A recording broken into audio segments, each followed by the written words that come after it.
Pesca di Bivona. Dopo più di 10 anni di iter burocratico, a grandi passi verso l'IGP, il marchio comunitario di identificazione geografica protetta, un riconoscimento che dovrebbe arrivare entro la fine di quest'anno. È un riconoscimento simbolico, un riconoscimento di merito perché significa tutelare dalle imitazioni o da chi vuole spacciare come Pesca di Bivona prodotti magari pure loro di qualità ma che non sono di questo territorio.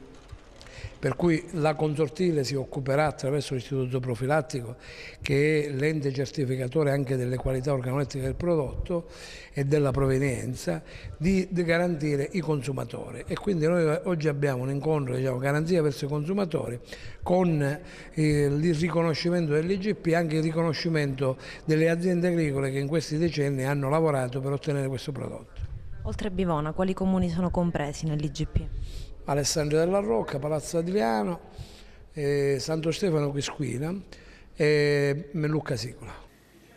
E ieri nell'aula consiliare del comune di Bivona si è tenuta una riunione di pubblico accertamento propedeutica all'IGP, alla presenza di amministratori comunali, agricoltori, produttori e commercianti.